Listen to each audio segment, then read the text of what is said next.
പ്രിയമുള്ളവരെ, നമ്മുടെ ജീവിതയാത്രയിൽ സന്തോഷത്തിൻ്റെ ദിനങ്ങൾ മാത്രമല്ല ഉണ്ടാവുക. സങ്കടങ്ങളുടെയും വേദനകളുടെയും ദിനങ്ങളിലൂടെ നമ്മൾ കടന്നു പോകാം.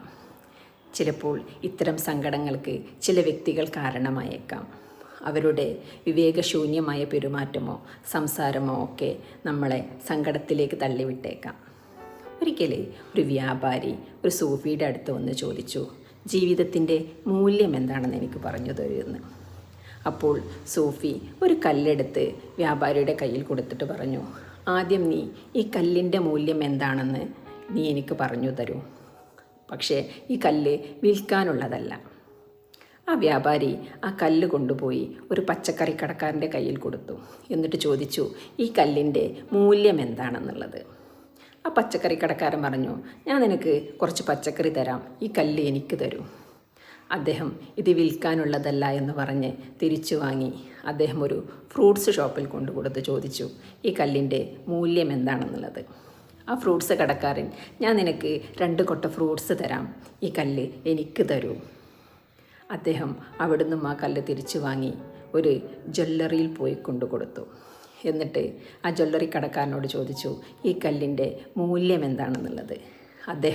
അദ്ദേഹത്തിൻ്റെ ലെൻസൊക്കെ വെച്ച് തിരിച്ചും മറിച്ചൊക്കെ നോക്കിയിട്ട് പറഞ്ഞു, ഞാൻ നിനക്ക് 10 ലക്ഷം രൂപ തരാം, ഈ കല്ല് എനിക്ക് തരൂ.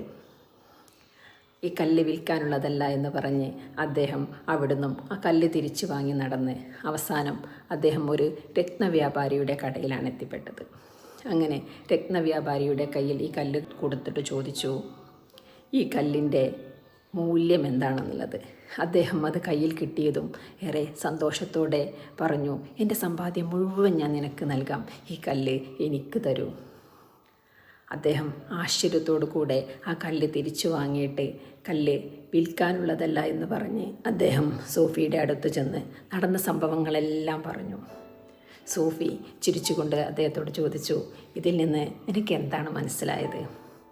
അപ്പോൾ വ്യാപാരി പറഞ്ഞു, ഈ കല്ലിന് ഓരോരുത്തരും അവരവരുടെ നിലവാരത്തിനനുസരിച്ചാണ് വിലയിട്ടത്.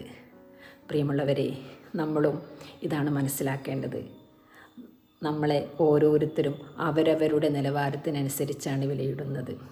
അവരുടെ വില കുറഞ്ഞ സംസാരങ്ങൾക്കോ പരിഹാസങ്ങൾക്കോ നമ്മൾ സങ്കടപ്പെട്ട് നമ്മുടെ ദിനങ്ങൾ തള്ളി നീക്കാതെ നമ്മളാകുന്ന രത്നത്തെ തിളക്കം കൂട്ടുവാൻ വേണ്ടിയിട്ടാണ് നമ്മൾ പരിശ്രമിക്കേണ്ടത്. ഓരോരുത്തർക്കും നമ്മുടെ വ്യക്തിത്വത്തിലെ തിളക്കം കൂട്ടാൻ സാധിക്കട്ടെ എന്ന് ആശംസിക്കുകയാണ്.